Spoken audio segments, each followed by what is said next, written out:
Cool.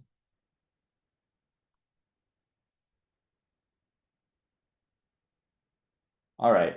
I feel like we have critical mass. We'll let people trickle in as they come through, but I'll kick things off. So welcome everybody. Really solid turnout for this. I think that has to do with the great subject matter that's about to come. So thanks for taking time during your middle of your Wednesday. My name is Brian Scher. Many of you know, but some or a lot of you I have not met. I run the HeyCounsel community with an insane amount of help from a lot of community members, but especially and specifically Laurel and Doe, who help me run these events and schedule everything and are just unbelievable help. So thank you to you two. I'm gonna quickly get out of the way and throw the ball over to Sona. But if anyone's on here and you don't know what HeyCounsel is, feel free to reach out to me. If you're an independent lawyer, if you're practicing solo, or if you have a side advisory practice, we'd love to talk. I think it's a really great resource for people. I'm biased, of course, because I run it, but yeah, it's been great. And yeah, we do events like this, which are open to the public. And the whole idea is just to empower different lawyers who are growing their practice and support you all in yeah, your legal endeavors, I'll call it. So I will pass it over to Sona. Sona and I met about 7 months ago through a mutual friend. I've been super impressed at the speed at which she and Pincites have been building. They are a YC Summer 2023 batch graduate, but more importantly, they're awesome people building great stuff. So without further ado, I will pass it over to Sona, and you all can do an introduction yourselves. Great, thank you. I'm going to share my screen. I have a deck ready today. Can you make me a host? Sorry, Brian.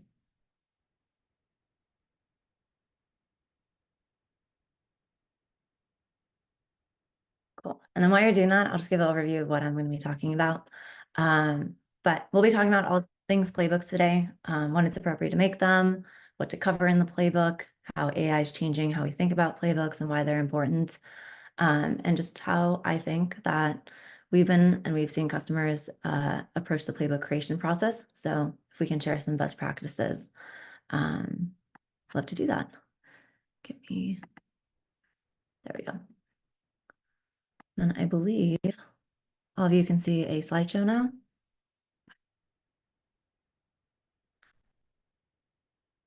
Then a bit about me. I think Brian already gave a good intro. So I'm a co-founder at Pincites. We're a word add-in that does contract playbooks and reviews contracts. In my role, I create at this point about a contract a day, if not, or a contract playbook a day, if not more. So this is just like the one thing that we do every day, day in, day out. So excited to hear your questions too a little bit later today and see how we can help. Before that, used to be attorney at a big law firm, worked for a CLM before that, helping folks figure out how to implement legal solutions. So I've been in the space for a bit. So any legal tech or legal questions you guys have, happy to chat about that too. Before I dive in, I just want to give a high level overview on why do we create playbooks? When do we need them? Do we need them at all? They're not for everyone. There's a couple reasons that we see folks want to create playbooks. Main thing is if you're the outside counsel, if you're a firm that's working with the customer, big reason to have a playbook is just to align with expectations on different points and issues and make sure you're explaining, negotiating the way your client wants you to. Other reasons are if you have a paralegal, non-legal staff, or other members in your company or firm who need to be able to jump in, take on different work across the firm, that's a good reason just for training and consistency purposes. The biggest reasons we see folks want to create a playbook is just to be consistent in the contracts and the language that they use, the risks that they accept and don't accept, and then just being faster in turning around contracts. If you're in-house counsel, the sales team is always harping on you to be faster at what you do, and you'll never be fast enough. If you're outside counsel, it's a way to competitively differentiate yourself on just being quicker and how you turn around stuff and just happier clients overall. The last thing, whether you're in-house or working with an in-house counsel team, is just making sure you know when to get approvals make sure you're logging them somewhere and knowing we need to go for approvals. I've seen this in playbooks, whether your playbook is for your outside counsel or if your playbook is for your legal team. In either case, you want to be able to say when you need approvals and from whom. One thing I did not put on here, but is fairly important, is knowledge management. If you're a solo practice of one, knowledge management may not be on your roadmap in the near term because you already know everything that's in your head. If you grow to be bigger than one, or if you're a legal team of more than one person, having resilience against folks coming and going, making sure everyone is on the same page and you're sharing best practices is another big reason you might want to put in some playbooks. Next, I wanted to go over some examples from customers that we've seen. I did tailor these examples a little bit more toward the relationship between inside and outside counsel, but if we have a ton of in-house counsel today and you want more examples like that, just let me know in the Q&A later today. Happy to give you some more examples. But I have 3 examples here ready. Firm A, let's say that we were working with, they wanted a playbook. They wanted to be more efficient, consistent. Those 2 things always come up in how they draft and how they review contracts. And they wanted to have standard language readily available so they can not have to go digging around and figure out where that great language that they liked to use before was. That is the big reason we see folks do. Common example. Another one, firm B, let's say they developed a contract playbook because they had just a very high volume of contracts. They had a large number of clients, and it was really hard to maintain when there's different expectations, different requirements from different clients, then those requirements constantly change over time, making sure that's documented somewhere and shared on a consistent basis with your clients. That's a common reason we've seen folks build this out. I will also mention that firm B had a subscription or flat fee pricing model. So for them, being faster was a competitive differentiator and a reason why companies chose them over someone else. So a couple of reasons there as well. The last one, let's say firm C, was an interesting case where we worked with a company. They really liked us. They started using their playbooks with Gen AI, and then they're like, we're using outside counsel for NDAs. We would like them to be a little bit faster at what they do. So they brought in their outside counsel, and they're like, hey, we want to put our playbook in here, and then we want you to be faster and like reduce costs that way. So firm C ended up coming from the customer. I just think it's a good example of eventually it's going to be a little bit more push from customers in adopting some new tech. So long-term wise, I don't know if revenue wise for firms, you'll see like an increase, but it will be something where you'd have to implement it if you don't want to fall behind. And there will be pressure from clients if there isn't already. So those are the 3 examples here. If you guys have questions, like feel free to stop me too, or put in the chat and flag it for me. Happy to stop and answer any questions along the way. So next, the couple of reasons you might want to build a playbook is these are the most common reasons we see. Similar to what I've mentioned, high volume of contracts is number 1. You want to justify having a playbook and putting all that time and resource investment in. Not every contract type is conducive to building a playbook. You want it to be a standard contract type, standard responses, where it's helpful to have some kind of knowledge management. In some other cases, it might be more helpful of having a clause library if your biggest issue is drafting and putting together contracts instead of negotiating them and issue spotting. Another reason, just multiple clients, their requirements are constantly changing or differing. This might be happening with like PE clients or other customers where their business changes or changes along with different changes in the regulatory system. And then last thing is just making sure you can share those resources across different attorneys. Now, 2 other differences I've seen of what contracts need to build a playbook. If you're outside counsel, that answer might be a little bit different versus if you're in-house. If you're in-house, the first thing you'll build a playbook for is likely going to be your MSA or your vendor contracts review. Biggest reason for doing this is these are the agreements that are most highly negotiated. They're the most diverse in language, so you want to get some standardization in there. And then these are the highest risk ones, so you want to start standardizing those and mitigating the risk there first. For outside counsel, if you look at it from the company's perspective, they're most eager to outsource simpler things like NDAs, where it's easier to build a playbook. It is frequently negotiated, so it takes up a lot of time. There isn't a lot of diversity in language there, so you can trust someone else doing it, and it's very low risk, so outsourcing it isn't a big deal. So those are the two differences, whether you're in-house or outside versus like what playbook you'd want to build out first. I also want to mention when it comes to NDA work, sometimes in-house folks just don't even want to take on that work. So even if it'd be really fast for them to do it with AI, they just don't want to have the extra mental energy of like having NDA review in-house. So it's something that like even as AI comes on, I don't think that will come in-house too quickly. And then here I just want to give an example of how to build out a playbook, things you should include, who's going to be the audience here for different things. The three ways, or like the three main things I think you need for a good playbook is what are your positions, what are the issues that might come up, how you want to resolve those issues, your fallbacks, and giving concrete examples of language you want to use there. It's not just saying like, hey, 3x liability is fine. That might be. Do we have a question? I can pause there. Adam, if you wouldn't mind muting yourself, I think there's a little bit of feedback, but I guess I'll continue. So for this, I would give specific examples of language that you like, in addition to just saying what the position is. That way, anyone taking it on, AI taking it on, would know exactly what to do and when to do it. The last thing is just having good explanations that are internal and external facing and making sure those are different. External explanations, you want to be empathetic in them. You want to make sure you're describing your business and explaining why you can or can't accept certain things. Like if you can't accept uncapped liability, why is that? Let them know it's a non-negotiable so they can work around it. Don't just redline it back. Making sure you have some kind of explanation in there that can be constantly reused as well.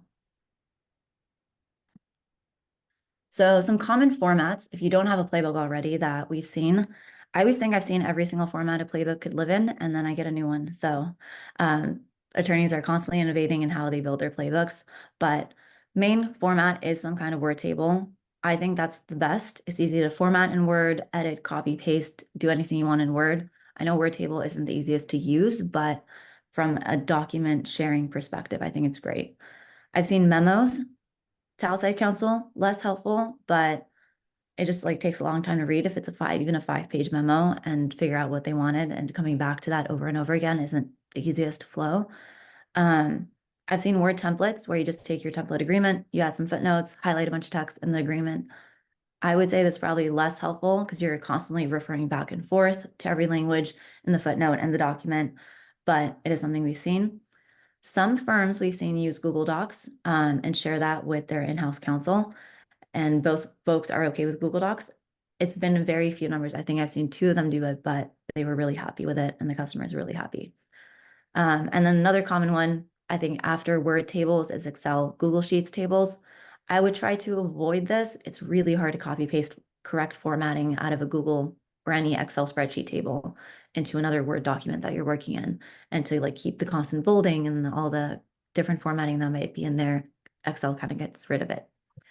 And the last format is some kind of legal text solution, and making sure that text solution can be accessible by in-house and external counsel and anyone else who needs to see the playbook and implement it and share best practices in it and update it. Making sure all the stakeholders can go into one location, and making sure that location is constantly updated and everyone's in line is the main thing you want to think about. The next thing is what formatting. I think formatting as like what structure you want to give your playbook, whether you want to go clause by clause through your template, whether you want to go issue by issue. The way we think about it is if you're building a playbook for a template on first party paper, you generally want to go clause by clause, highlight all the issues might show up. So then folks are negotiating a certain clause, they can go to the exact issues and figure out where that is. For a third party paper, you want it to be a little bit more malleable, flexible. So you want to be just highlighting the issues that might come up in a certain contract type. So for those, I'd go issue by issue, break it down instead of clause by clause, so that any document you can get, you can easily mix and match that playbook with any document. The issues that I'd say you'd want to include in the playbook, and I have an example here in just a moment, is mainly non-negotiables. So if you're working on your template or not, you want to say what language is a must-have, and then explain that to the counterparty. Include optional language, negotiable issues with clear alternative language. So don't give 5 options in the playbook that of language you can use. but gave clear options, one option for like different cases, and pick the best one. So folks are just clear on when to use what kind of language. I would leave out any non-essential terms. So things that don't have guidance, are clearly acceptable. Don't bog down the playbook by having every single clause or issue that might come up in there, especially if those issues are non-issues. Just keep it to the main things that might get negotiated and your responses to it. And then the last thing that I think people overlook fairly often is, even if we're great attorneys and we've seen everything, you can't always remember everything. And it's hard to quantify how often different issues come up. So being able to review your precedent contracts, see where the real friction points have been in the past, and in quantifying how often you have pushed back on those friction points and with what pushbacks you've gone on. That way you're using data to build out this playbook instead of anecdotal evidence. And I think legal tech tools are going to be really important there to speed it up. No one really wants to go through negotiations they've done before. So finding a tool that can do that for you and then do it consistently and then help you build out that playbook as quickly and efficiently as possible is going to be really important. And then just an example here of things that you should do and should not do when you're building out a playbook. The don'ts would be, don't just copy paste the language from your template. No one's going to read this giant paragraph. And if you update your template, this paragraph is going to be out of date. And then there's going to be confusion because it's not the same language in the two places. So try to avoid copy pasting bulk text if possible. Instead, just narrow it down to the specific language that's non-negotiable or can be an issue in here. I would break up different issues instead of putting one giant issue. So instead of saying just confidential information definition, say, okay, what if they include customer data and confidential information? What if they want it marked or not marked? What are the exceptions to confidentiality? And breaking those up into separate issues so they're easier to tackle. Your guidance matches them, and it's clear like what language you want to push back with for each one. Next, I would think about avoiding all legalese if possible, no technical jargon, mainly because the person reviewing the contract might not be an attorney. And there's a bigger trend for this that we've been seeing too, of just like non-lawyers negotiating contracts. It isn't rocket science, especially if you're doing the same agreement over and over again. And I think that's why AI is posed well to do it. But because of that, your counterparty or the reviewer might not be an attorney. And very often, if you're working with a smaller company, the CEO, the CFO, or some business chief of staff might be the person looking in reviewing the contract. So trying to avoid legalese as much as you can will just make that negotiation process a lot smoother. And then last thing is, don't require actions without explaining why you're doing it. That just makes it good practice, less likely to get pushback from the counterparty on this as well. And this is an example of a good playbook, I think. It's visually appealing. It's enjoyable to go in. You know what to look for and where. There's section references to your template if you wanted to look at it, but it is mostly issue by issue. I also included a purpose in here. If you have time, I think that's a nice to have because you're justifying why you're including that clause in your template. Very often we're working with folks that have templates that are just too long. Like NDAs, your NDA should be 1 page long, I think. If it's longer than that, you probably have a bunch of language in there that probably does not need to be in there. So forcing yourself to justify every clause you have in a contract just like cuts down on that contract length as well. Another thing is just making sure escalations are clear. And this goes for playbooks that are both used internally and used with external counsel. There are some issues that you want your external counsel to escalate to the internal team. And knowing when and which issues to do that is clear. And again, logging it. And the same with internally, knowing when to, who owns different issues and who needs to get approval from whom is important. So now I just have a quick question. More just like thinking about what time in like maybe your company's trajectory or your trajectory as a legal department, it makes sense to actually do the work to create a playbook, because a lot of the, I think, scar tissue and learnings, at least that I remember, regarding like what works and what doesn't, come from negotiating contracts, like the same contract over and over again, and then learning what counterparties will accept, what is truly a high risk issue, what isn't. So when do you think it kind of makes sense to do that stuff? And is that kind of necessary, I guess? Is it necessary to go through maybe like a year of like pain and turning around contracts to actually get to the point where you're ready to build a contract playbook? Yeah, that is a good question. Um, I think it depends on how much time it's going to take to build it. So, for example, at Pincites, we'll build the first draft of every playbook so folks can come to us a bit earlier. But you want to know what the issues are in your playbooks, like in your contracts and in your business. So I wouldn't do it until you at least have one internal legal hire, is usually a good point. Um, and if that first legal hire still doesn't have a bunch of contracts that he's going through, probably still not a good point until you start hiring your second, maybe third legal hire in-house. At that point, I'd say, okay, you have a team, you've seen a lot of contracts, legal's enough of a problem where you actually hired someone to take care of it in-house. So at that point, I would like want to build out a playbook, at least for the most commonly negotiated contract types. And I think tech is going to make it easier. So that hurdle of just like time and resources that needs to go into it will be worth it. Um, it also depends on how standardized the contracts are. So for companies, NDAs, MSAs, DPAs, first probably starting off with NDA playbooks, then going to MSAs, and then DPAs if that ends up becoming a bigger issue. For firms, if you're have just a bunch of different clients with a bunch of different resources and you're only doing one-off contracts for each one, a playbook probably won't be super helpful unless it's maybe an NDA that is like fairly standardized in the industry. Um, so figuring out if you have repetitive contract types, high volume, and then if you're in-house, if you've hired your legal counsel yet, at that point, I'd say, let's Yeah, start building yeah. out. I agree with all that. I think the one caveat maybe I'll throw for the outside lawyers and small firms is sometimes clients just ask us to put together a playbook for them because they don't have an in-house legal team. They don't want to run to outside counsel every time that there's a negotiation. So if you can build them a self-service tool, then I think they win and you win as well.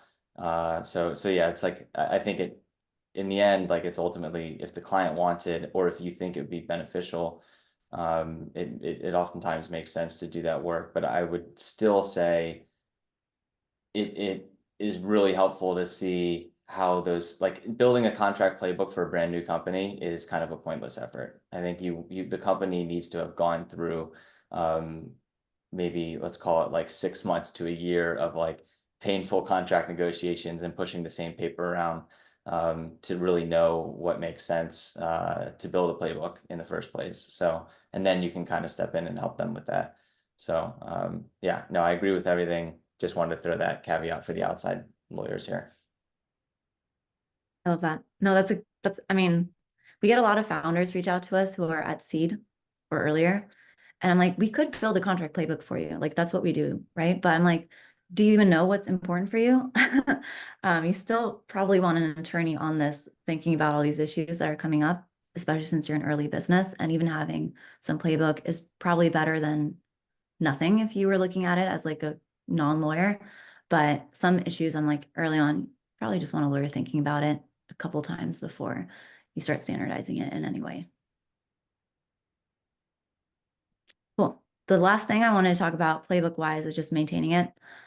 Figure out a way where you can communicate the latest version and make sure everyone is on the latest version, or communicate it with your outside counsel, whether that is in a shared location in a legal tech tool. For example, we have an environment where a customer and their outside counsel are sharing the same playbook in the same environment. So any update is like automatically pushed, or doing that in Google Docs, but somewhere where everyone is working on the same thing. Very, very important. So you have the latest guidance.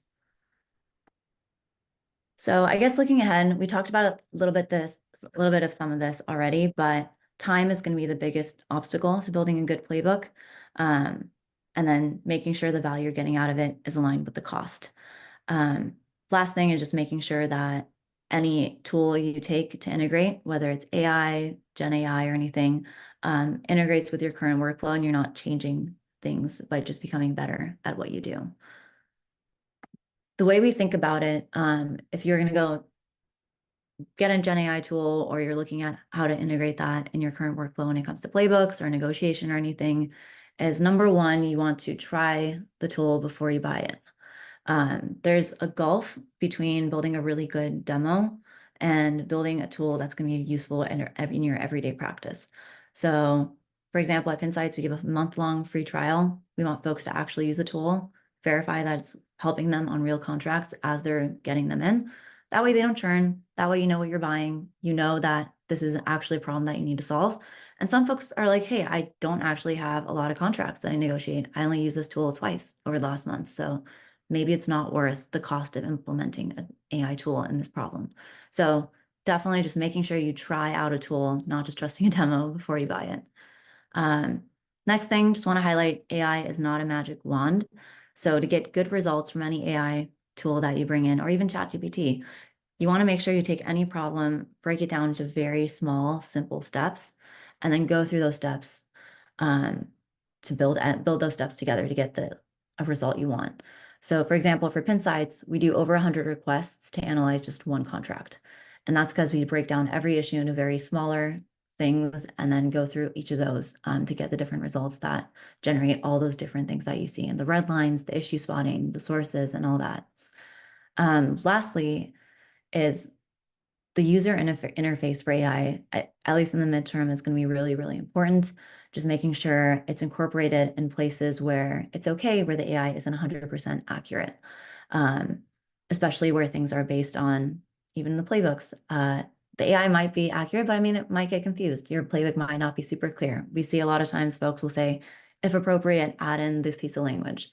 AI definitely doesn't have context to know if it's appropriate or not, so it might not give you a 100% accurate response. So making sure there is some kind of human oversight throughout the process of integrating Gen AI is going to be really important. And things like GitHub Copilot already do this for developers. And then for legal, same thing, just don't expect full automation anytime soon, but it can make you as a human reviewer like 10 times or more faster at what you already do. I guess that's it I had more or less for, I guess I can go over this too, but before we jump into, I want to show a quick demo of like how we think about playbooks and how we use it today, answer any questions. When you're using AI specifically for contract review, playbooks, I think, are going to become more and more important as AI takes on.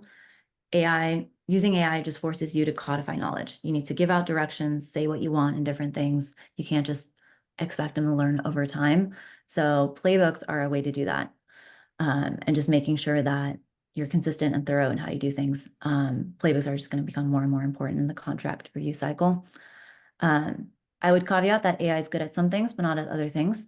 AI is really good at issue spotting, following directions, summarizing arguments, but it's not so good at things that involve human oversight or involve decision making. And you'll want to keep some human oversight in places where you still require decision making. So for playbooks, it's don't let the AI decide what position to take on an issue, but you decide the position and the AI just executes that. So less wordsmithing for the human, but more of the wordsmithing would go to the AI. Andrew, you had a question? Yeah. So I just want to confirm that as people are, uploading their materials and everything like that, it's all hosted on a local instance or something like that. Nothing is shared with or used to help populate, Brian's playbooks or anything like that, or the data is used to kind of basically none of the data that's uploaded is used to train anything else that you're doing for other clients. For us, no. And this has been most of the AI tools out there now. They use either OpenAI or Azure OpenAI through Microsoft, and both of those companies, I'll drop in their things in the comments a little bit later, but they have their DPAs of any like subprocessor that we use. They don't train or share any of that data. And then on our end, all that data is like scoped to your tenant. So all of that training, if any, happens in just for you. I will say that playbooks look similar. So most NDA playbooks look very similar. They have the same issues more or less, worded a little bit differently. So there will be some similarities in the legal industry, but we don't do any sharing on our end. Okay. Yeah, I didn't believe so. I just wanted to confirm. Thank you. And the last thing is, if AI is getting better, should I wait to adopt? I get this question a lot.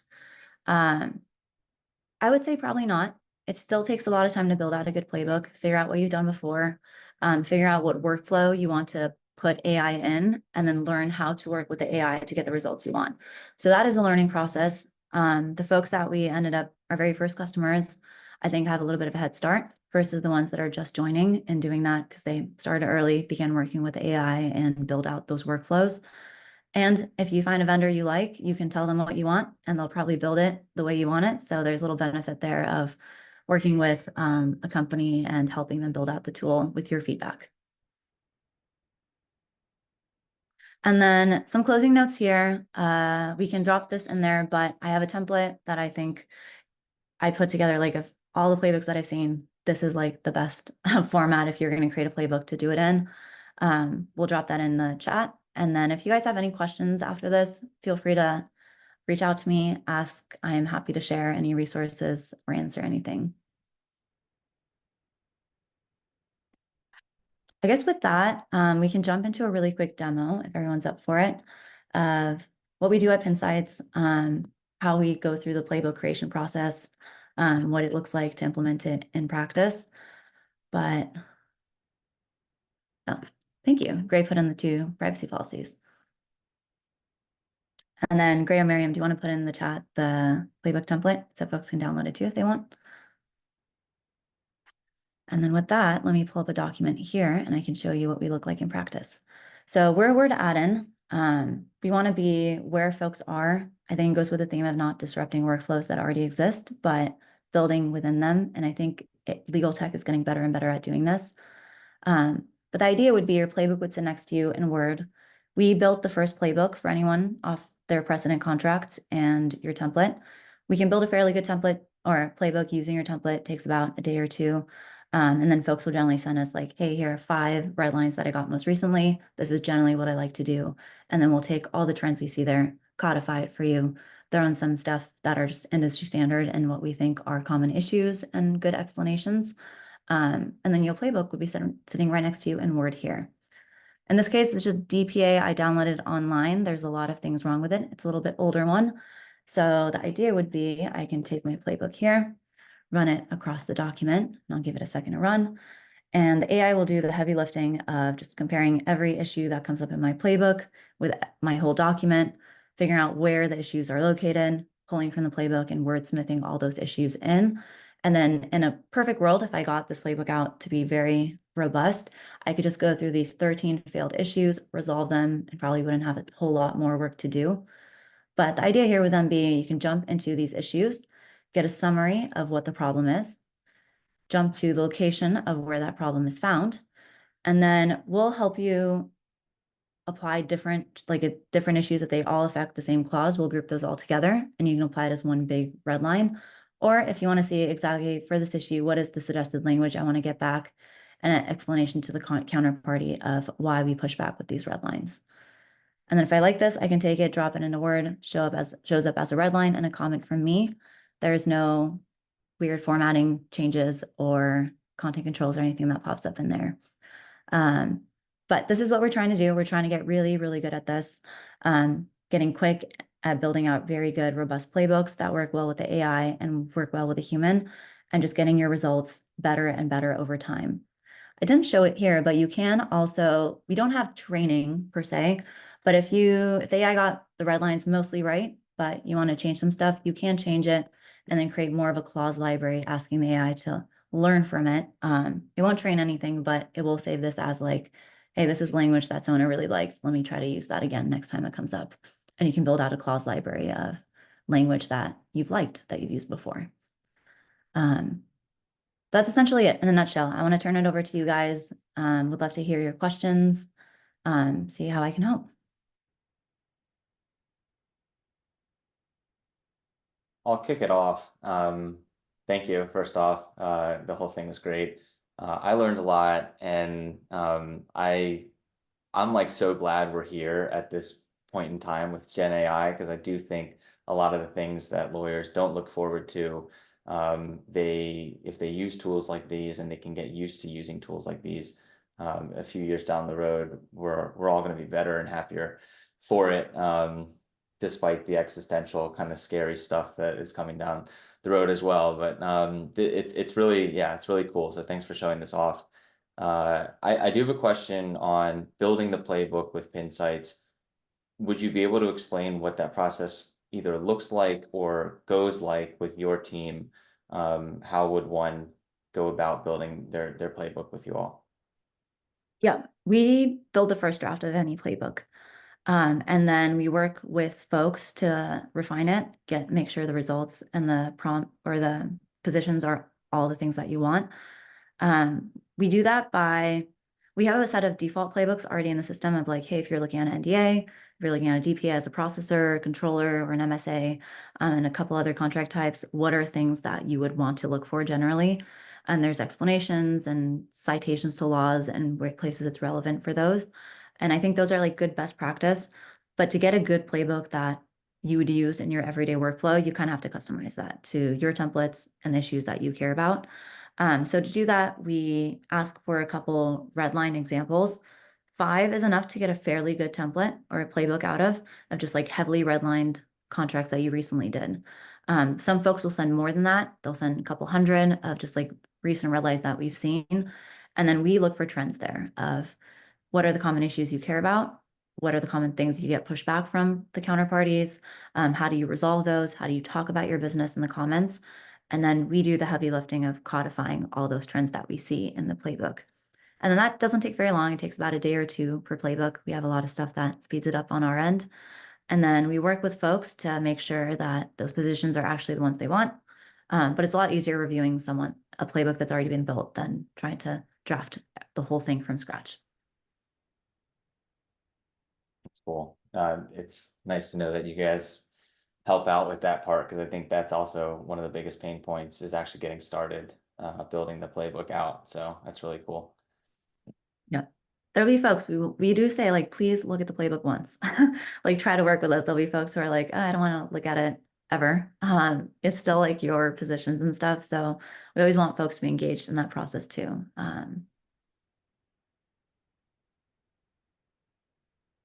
So yeah, I'd love to understand about your pricing model, right? Like, is it per playbook, per user, right? How are you guys structuring that right now, without like going into the actual numbers, just the structure of the pricing? Yeah, we're charging by user. So we don't put a cap on number of playbooks you need or the number of documents you can run on.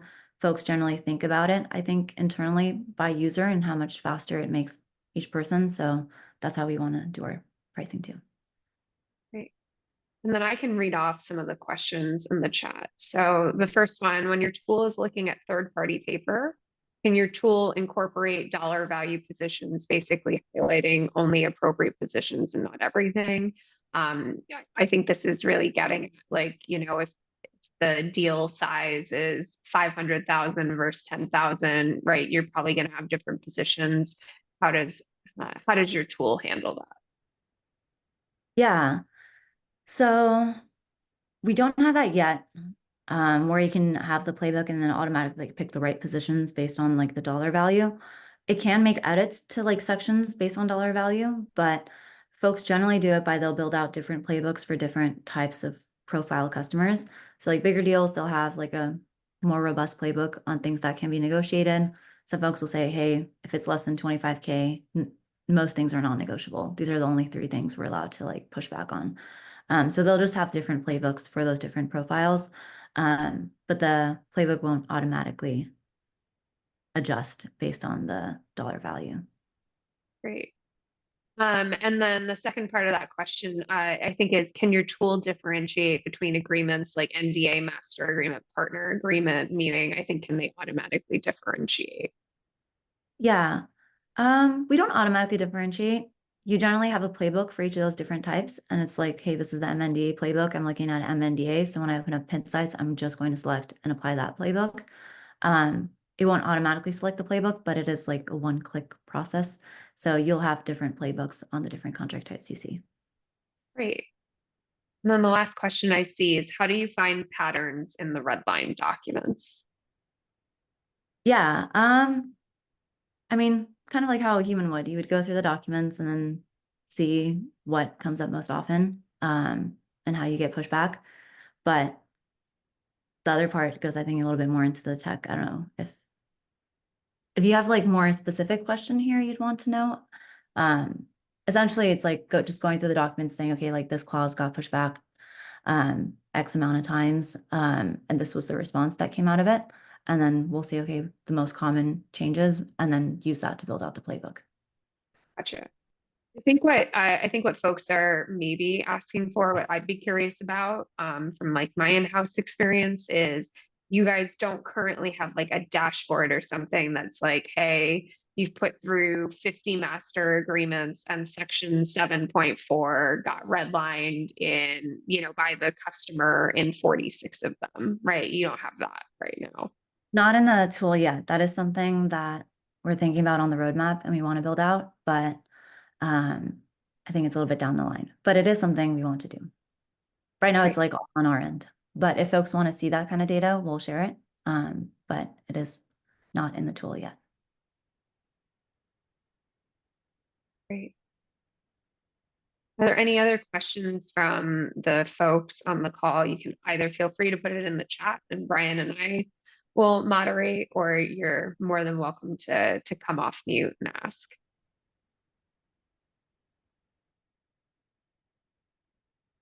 Hi, I guess I had a question as someone who uses AI a lot, but has a good deal of skepticism about it. We've seen AI, hallucinate very confidently. I mean, we've all probably seen that if we use it. And I guess as a lawyer, I'm a little bit worried that Gen AI is going to make an edit that I see and go, oh, that doesn't make sense, or oh no, you lack context. Actually, that's fine over here.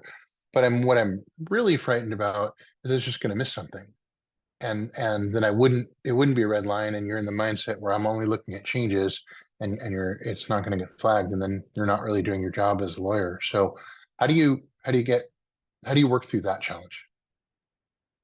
Yeah, I think there's 2 points on that one. We only flag things that are in your playbook. So if there was something like an issue that wasn't in your playbook that came up, we don't have a good way of flagging that yet. And I don't think AI is at the point where it can legally issue spot for you super well. So like we still need playbooks to figure out what's like issues you care about. We resolve some of that by helping you boost up your playbook of just like industry standard issues that we've seen and that come up most often. But everything would be like scoped to your playbook.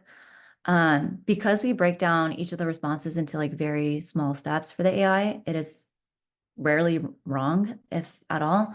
The cases where the AI doesn't give like responses that you want is usually because we weren't super clear in the playbook. And then we want to rephrase what we said in the playbook or just give the AI a little bit more context so it gets the right answer. And that's just like a testing process that we go through when we build out the playbook to make sure all the result or like all the explanations are super clear. But when it's giving responses, it's a very step-by-step process. So we don't get a lot of cases where the AI is just hallucinating, giving you something weird. Right. That makes sense, especially of breaking it down step by step. But in terms of, it's sort of like you're jumping and you're believing that there's a safety net, but that it's not going to miss something. I like it because, like I said, if AI gets something wrong, you see it. But what if it just misses a limitation of liability or something like that? The third-party contract uses weird language and it just doesn't flag it or catch it as being different from the playbook. Yeah, Gen AI is fairly good when it's like thinking about ideas. So even if it's using, I had this problem when I was like working for a CLM where like because we had trained on like X amount of contracts, there would always be a contract that didn't call it governing law and called it something else, and like our AI wouldn't catch it, and it'd be a whole issue because like it would say that this clause was missing when it wasn't missing. With Gen AI and LLMs, it's a little bit different where because it's looking at like the concept and looking for it and like actually sort of reading the document, it will find like limitation liability if it uses different words, is phrased differently, or even if it's like tucked in somewhere else in the contract. It's more of a case of like you're missing something out of your playbook. So it wasn't flagged as an issue, even though it is an issue, but you just didn't think about having that in your playbook when you had it. Off first party paper, we highlight all red lines and all like untracked red lines to your template. So that's one way of like mitigating any missed issues that might be in there. But if you have thoughts on how to make that better, we're still thinking about like on third party paper. We still say like give it a read over after you run it through the AI to make sure there's nothing that wasn't in your playbook that was in there. but still trying to figure out a best way to like flag things that can happen. There's, oh, actually, I'll take it. We are adding a new feature where we'll like mark in line in the contracts. If you're scrolling through, you can like see things that are issues. And anything that hasn't been highlighted as an issue, you just probably want to read a second time. So that is a feature we're releasing soon. That might help with that. But no good answer, I guess, there besides that. Yeah, just to add on, I don't work for Pincites, but I think the analogy that a lot of people have thrown around when using Gen AI is that like treat it like a first year associate. They're gonna get things wrong, and at least they're doing the grunt work. And if I think it's also in a sense it's like working with a junior attorney in that over time you will review these contracts probably more thoroughly in the beginning, and then over time if the AI tool, whether it's Pincites or another one, is working well, you'll start to gain more confidence, give it a little longer leash, and then ultimately get to the point where you're like, okay, I'm 90% confident it's going to hit all the things. And so it's really just a time, it's an efficiency gain. It's not the be all end all. There's certainly a spectrum in terms of how much confidence you'll have in these things, and that will get better over time. But I guess that's the analogy that helps me get comfortable with it. Like, of course, I got to do my homework. I have to look over these contracts. But if I did 10 with Pincites and I kind of know how it reviews contracts and to what level of accuracy it does that, then on contract number 11, I'll be faster, and then it'll just keep improving. So that's kind of how I personally think about it, but then again, to each their own.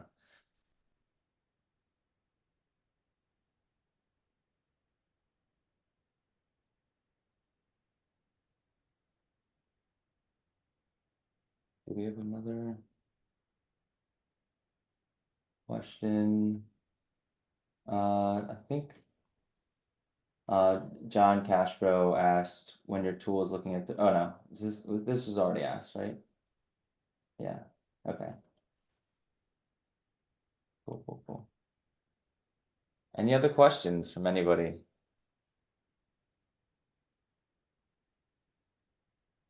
All right. Awesome. Well, thank you, folks. Again, feel free to email me, or if you want to see a demo on your own contracts, you can always schedule one on our website. But yeah, looking forward to connecting with everyone. Awesome. Thanks so much, Sona. Really appreciate it. Awesome seeing you and seeing the product progress. So thanks for doing this. Yep. Thanks, everyone. Thank you. Thanks so Thank much. you. Thanks, Laurel and Brian, for organizing. See y'all. Thanks, Andrew.